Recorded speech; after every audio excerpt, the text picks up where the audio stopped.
Halo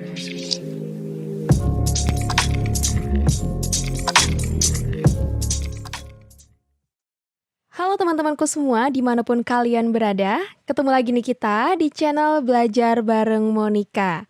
Nah, di kesempatan kali ini teman-teman, karena banyak yang request nih, Kak, bahas lagi dong soal pengamalan sila-sila Pancasila. Nah, kebetulan juga aku dapat info nih dari teman-teman kita yang udah tes SKD ya untuk TWK-nya, itu memang banyak teman-teman soal pengamalan sila-sila Pancasila ya.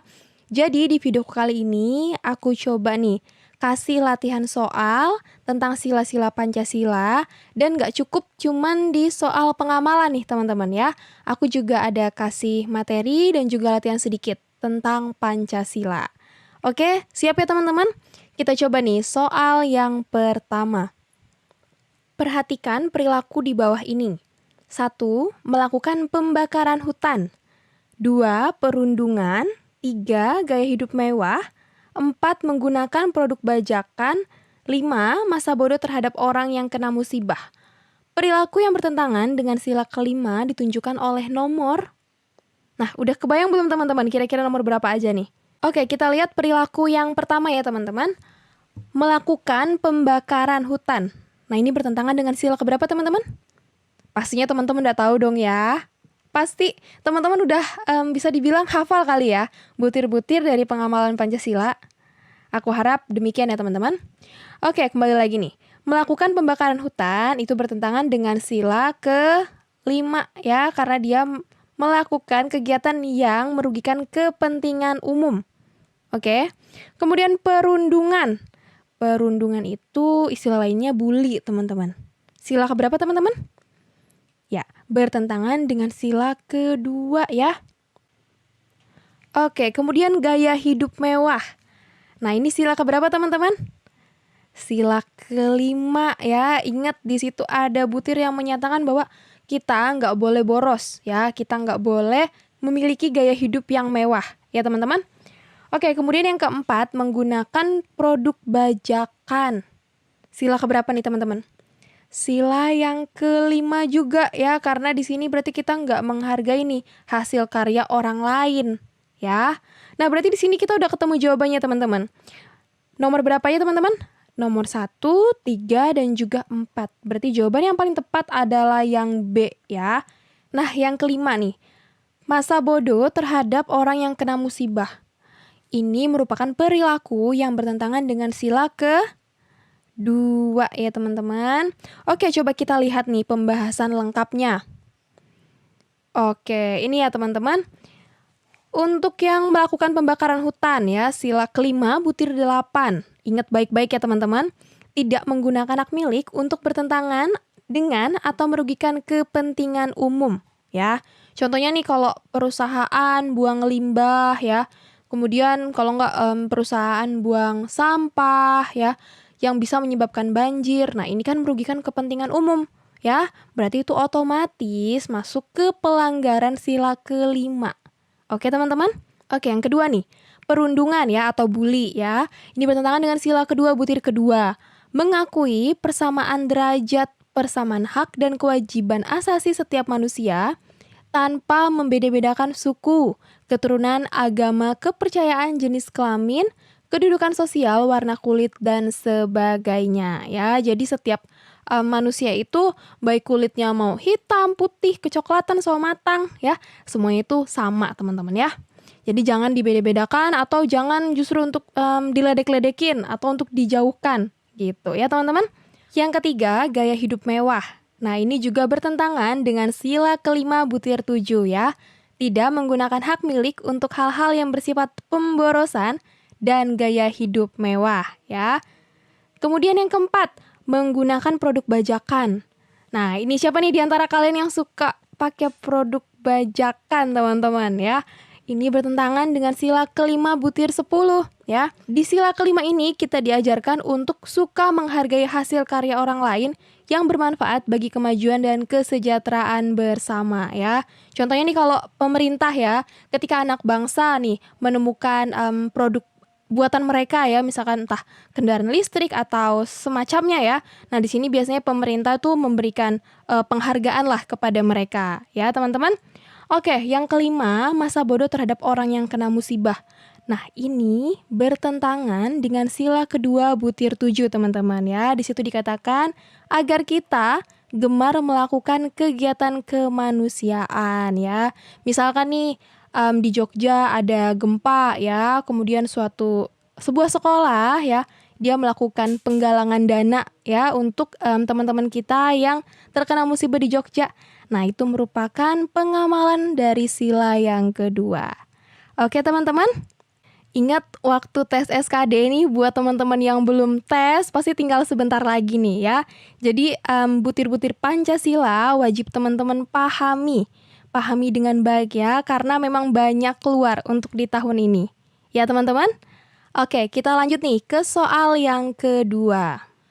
Dalam peringatan HUT Republik Indonesia, ada orang yang tidak mau memasang bendera merah putih di halaman rumahnya ya.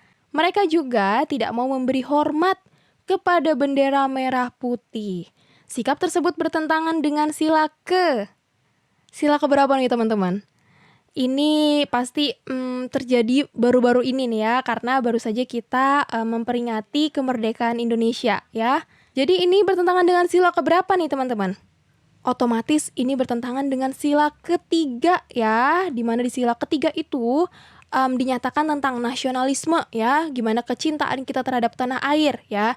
Nah, biasanya ini ditunjukkan dengan identitas negara kita ya, karena di sini kan kebetulan membahas tentang bendera merah putih ya. Jadi jelas teman-teman, hal ini bertentangan dengan sila ketiga ya. Ingat teman-teman, sekarang itu kan yang kita perjuangkan ya bukan dari fisik lagi, nggak kayak zaman dulu ketika penjajahan ya. Jadi untuk memasang bendera merah putih aja tuh ketika teman-teman males-malesan atau teman-teman nggak mau, kemudian nggak mau memberi hormat, itu kebangetan sih teman-teman ya. Karena teman-teman ketika kita mau nih memasang bendera merah putih, kemudian mau memberi hormat kepada bendera merah putih, itu sebenarnya bisa juga kita artikan kita menghormati para pahlawan nih, para pahlawan yang udah berjuang untuk kemerdekaan Indonesia. Oke teman-teman? Nah, ini dia pembahasannya nih. Bertentangan dengan sila ketiga Persatuan Indonesia, khususnya butir ketiga dan 4 ya. Di mana butir ketiga itu bunyinya mengembangkan rasa cinta kepada tanah air dan bangsa. Oke. Kemudian yang butir keempat mengembangkan rasa bangga berkebangsaan dan bertanah air Indonesia ya. Kalau misalkan dia bangga nih bertanah air Indonesia, kemudian dia juga cinta tanah air, pasti teman-teman, pasti dia mau nih memasang bendera merah putih dan pasti dia mau memberi hormat kepada bendera kita. Oke, kita lanjut ya teman-teman ke soal berikutnya. Pak Tono adalah orang yang sombong. Ia selalu menilai orang dari kekayaan dan kedudukannya. Sikap tersebut bertentangan dengan sila keberapa teman-teman? Di sini ada kata kunci nih. Ia menilai orang dari kekayaan dan kedudukannya. Otomatis sila kedua ya. Di sini aku mau refresh teman-teman lagi nih ya, refresh ingatan teman-teman nih ya. Oke, kita lihat nih. Sesuai sila kedua butir kedua ya, ini bertentangan teman-teman ya. Mengakui persamaan derajat, persamaan hak dan kewajiban asasi setiap manusia tanpa membeda-bedakan suku, keturunan, agama, kepercayaan, jenis kelamin, kedudukan sosial ya, warna kulit dan sebagainya. Oke teman-teman, ingat ketika ada orang yang sombong kemudian menilai orang dari kekayaannya ya atau kedudukannya, itu bertentangan dengan sila kedua ya, kemanusiaan yang adil dan beradab.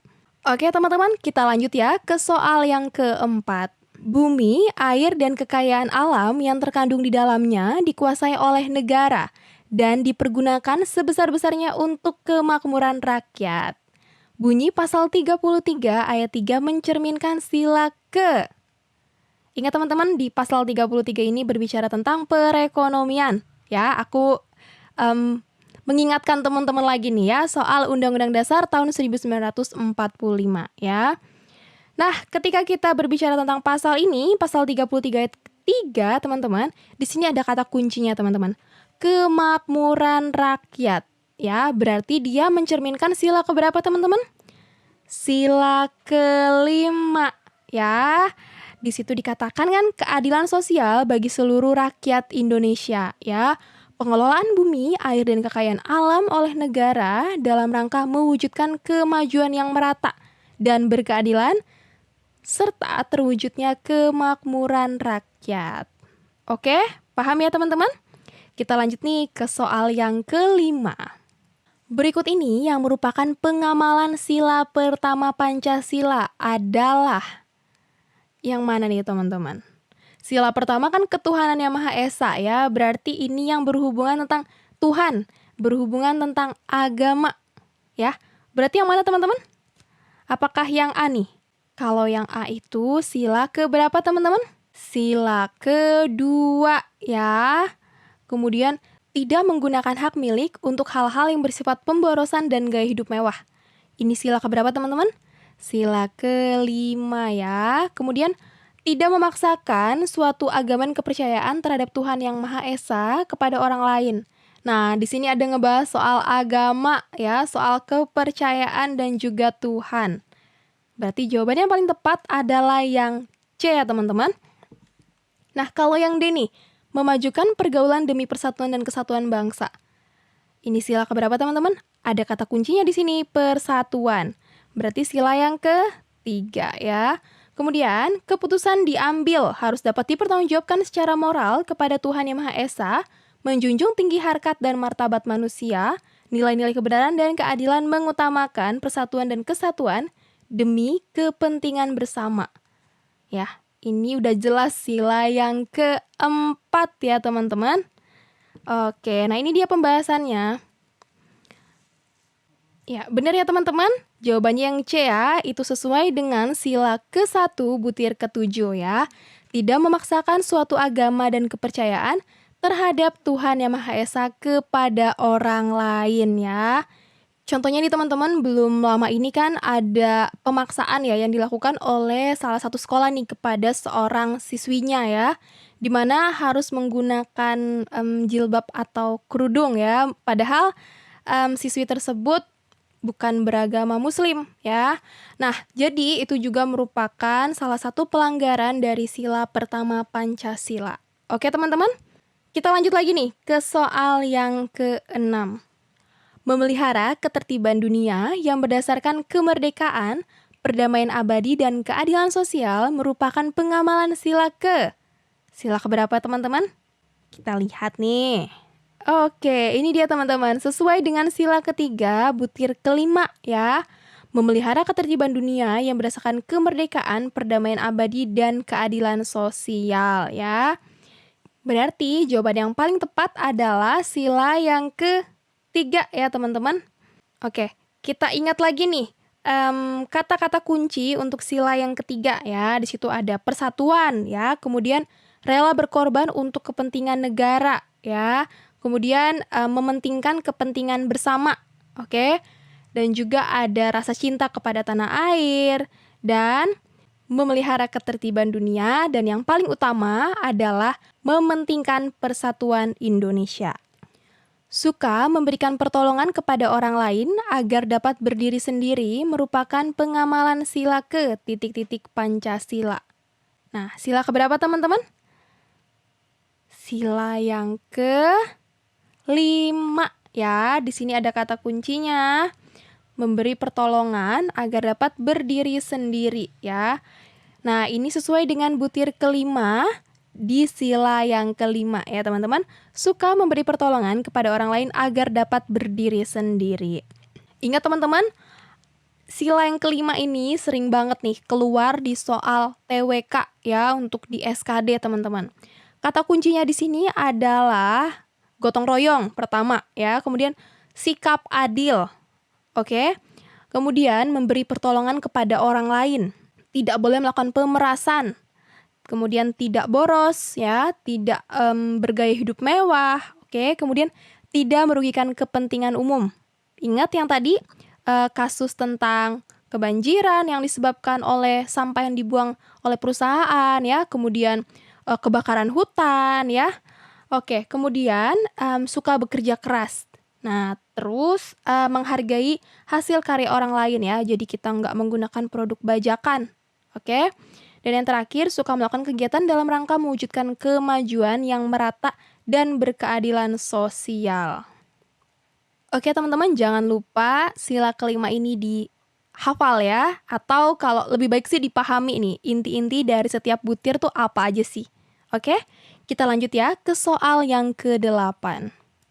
Indonesia sebagai negara kepulauan yang terdiri atas beragam suku bangsa, rentan akan konflik sosial budaya. Hal tersebut terjadi disebabkan oleh sikap kesukuan yang berlebihan.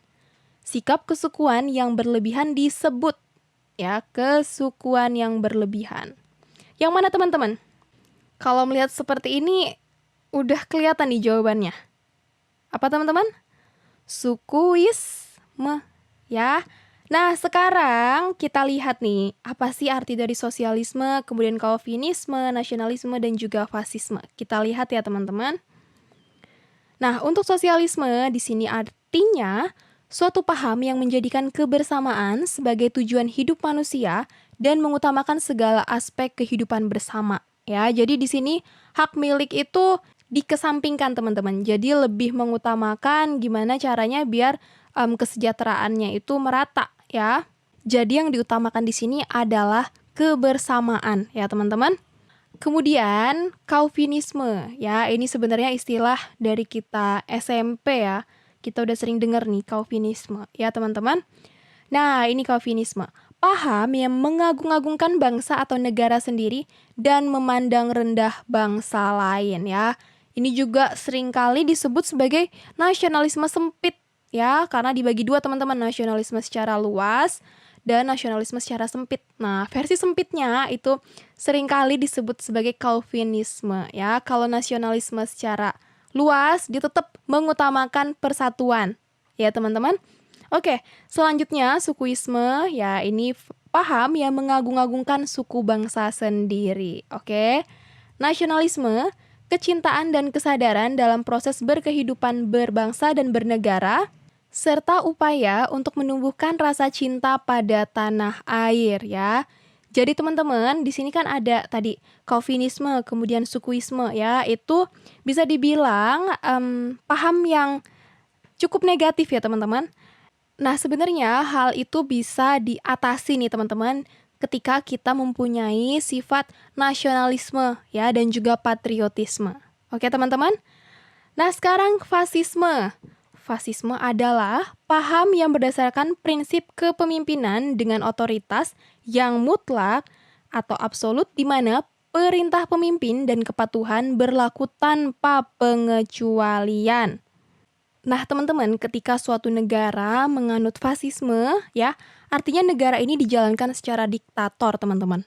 Dan sistem ekonomi yang dipakai itu biasanya ekonomi terpimpin, ya. Faham fasisme ini sering terjadi nih ketika Perang Dunia. Ya, teman-teman ingat kan? Oke, kita lanjut sekarang teman-teman. Nah, tadi teman-teman kita udah bahas tentang Calvinisme, kemudian sukuisme. Ternyata masih ada beberapa istilah lainnya yang teman-teman harus ketahui ya. Jadi ketika ada soal semacam ini teman-teman nggak bingung lagi ya. Di sini teman-teman aku coba kelompokkan dari yang terendah. Yang pertama itu ada sukuisme ya, paham yang mengagung-agungkan suku bangsa sendiri dan tidak menghargai suku bangsa yang lain ya. Jadi di sini kata kuncinya suku bangsa sendiri yang diagung-agungkan ya. Ini cakupannya di suku bangsa. Kemudian untuk primordialisme, paham yang memandang daerah asalnya lebih baik dari daerah lain ya. Jadi, faham ini ya memegang teguh nih teman-teman hal-hal yang dibawa sejak kecil ya, baik mengenai tradisi, adat istiadat, kepercayaan, maupun segala sesuatu yang ada di dalam lingkungan pertamanya ya, lingkungan daerah asalnya. Oke. Nah, kita lihat lagi nih tingkat yang lebih tinggi lagi, tingkat yang lebih luas lagi teman-teman. Itu ada Calvinisme ya, nih Calvinisme. Calvinisme adalah paham yang mengagung-agungkan bangsa atau negara sendiri dan memandang rendah bangsa lain ya. Ini disebut juga dengan apa tadi teman-teman? Nasionalisme dalam arti sempit. Oke. Nah, lebih tinggi lagi nih. ada istilah ekstremisme ya. Paham atau keyakinan yang sangat kuat terhadap suatu pandangan yang melampaui batas kewajaran dan bertentangan dengan hukum yang berlaku. Ekstrim ya, berarti melampaui batas. Contohnya apa teman-teman? Contohnya adalah kelompok terorisme. Oke teman-teman, nah ini teman-teman bisa pahami baik-baik ya, karena ini berkaitan nih teman-teman, berkaitan dengan sila ketiga kita ya, Persatuan Indonesia. Oke? Kita lanjut teman-teman ke soal berikutnya. Selaku ideologi, Pancasila bukan ideologi statis, beku dan kaku, melainkan ideologi yang mampu mengembangkan pemikiran baru, segar dan berkualitas sesuai dengan tuntutan zaman. Berdasarkan pengertian tersebut, maka Pancasila merupakan ideologi yang apa teman-teman? Ideologi yang terbuka ya. Oke, jawaban yang paling tepat adalah yang B, teman-teman ya. Nah, di sini Pancasila sebagai ideologi Negara Kesatuan Republik Indonesia dalam penerapannya menganut ideologi terbuka ya. Jadi, Pancasila ini terbuka nih ya, teman-teman, sehingga mampu menerima segala iklim perubahan yang terjadi. Namun, dalam mencerminkan keterbukaan ini, Pancasila tidak perlu mengubah nilai-nilai dasarnya untuk mengikuti perkembangan zaman tersebut. Nah, ini dia teman-teman, nilai dasar dari Pancasila. Yang pertama ada ketuhanan yang Maha Esa, kedua kemanusiaan, ketiga persatuan, empat kerakyatan, dan yang kelima keadilan. Ya, jadi nilai-nilai dasarnya ini nggak perlu diubah teman-teman. Jadi sekalipun ada iklim perubahan yang terjadi ya, Pancasila nggak serta-merta langsung menerima teman-teman, tapi harus tetap difilter. Oke teman-teman? Kita lanjut ya ke nomor 10. Berikut ini yang termasuk dimensi realitas sila ketiga Pancasila kecuali. Nah, coba ya teman-teman kita kelompokkan nih dari pilihan jawaban dia sebenarnya termasuk ke sila keberapa sih gitu ya. Yang A nih menghindari sikap Calvinisme dan primordialisme. Tadi kan kita udah tahu nih arti dari Calvinisme dan primordialisme apa ya. Nah, ini merupakan penerapan dari sila ketiga ya teman-teman. Kemudian yang B nih, memajukan pergaulan demi kemajuan bangsa. Nah, ini juga berkaitan dengan sila yang ketiga ya. Yang C, membina hubungan baik dengan semua unsur negara. Ya, ini sila ketiga juga. Oke, yang D, mengembangkan sikap saling tenggang rasa dan tepa selira. Tenggang rasa. Sila keberapa teman-teman? Sila yang kedua ya. Kemudian nih, untuk rela berkorban demi kepentingan bangsa dan negara. Nah, ini sila yang ketiga. Nah, kembali ke pertanyaan yang ditanyakan adalah kecuali, teman-teman. Berarti jawaban yang paling tepat yang mana, teman-teman? Yang D ya, mengembangkan sikap saling tenggang rasa dan tepa selira. Nah, mungkin dari antara teman-teman masih ada yang bingung nih. Sebenarnya dimensi realitas itu apa sih? Gitu ya. Nah, jadi teman-teman, sebenarnya Pancasila sebagai ideologi terbuka, ya sebagaimana yang tadi udah aku jelaskan di soal sebelumnya, Pancasila itu memiliki 3 dimensi. Kita lihat ya teman-teman. Nah, ini dia. Ada dimensi realitas, ada dimensi idealisme, kemudian dimensi normatif, ya. Untuk dimensi realitas artinya nilai-nilai dasar yang tercantum di ideologi dan mencerminkan kenyataan hidup yang ada di dalam masyarakat di mana ideologi itu untuk pertama kalinya. Ya, maka tepat ya teman-teman, jawabannya itu yang D ya, kecuali karena ini merupakan sila yang kedua, ya. Nah, kemudian dimensi idealisme, yaitu bahwa nilai-nilai dasar ideologi tersebut mengandung idealisme yang memberi harapan tentang masa depan yang lebih baik melalui pengalaman dalam praktik kehidupan bersama. Ya, jadi di sini tuh ada harapan nih dengan melakukan perwujudan Pancasila dalam keseharian diharapkan dapat memberikan masa depan yang lebih baik ya teman-teman. Contohnya apa sih ketika nih kita mendorong pemerintah untuk terus mengupayakan pemerataan pembangunan ya. Tujuannya apa? Tujuannya adalah untuk kesejahteraan masyarakat ya teman-teman. Oke, kemudian yang ketiga kita kenal istilah dimensi normatif. Normatif ya, yaitu nilai dasar Pancasila perlu dijabarkan dalam sistem norma yang jelas agar dapat diimplementasikan dalam langkah operasional. Nah, contohnya nih dengan keberadaan Undang-Undang Dasar ya teman-teman. Di situ kan ada pasal-pasalnya ya. Kemudian juga dengan adanya undang-undang ya, itu merupakan bentuk dari dimensi normatif Pancasila sebagai ideologi yang terbuka. Nah, kita udah membahas teman-teman ya, 10 soal tentang Pancasila. Baik itu pengamalannya dan juga tadi aku berikan soal dan juga materi tentang Pancasila. Ya, gimana? Paham kan teman-teman? Oke, aku harap teman-teman bisa paham ya. Dan sekali lagi aku ingatkan, jangan lupa untuk semakin memahami nih ya, butir-butir dari pengamalan Pancasila ya. Karena ingat tahun ini banyak keluar ya, soal tentang pengamalan butir-butir Pancasila. Oke teman-teman, buat kalian nih yang belum subscribe aku, silakan subscribe sekarang juga ya. Terima kasih nih aku ucapkan buat teman-teman yang sudah menonton dan sudah setia di channel Belajar Bareng Monica. Dan salam sukses!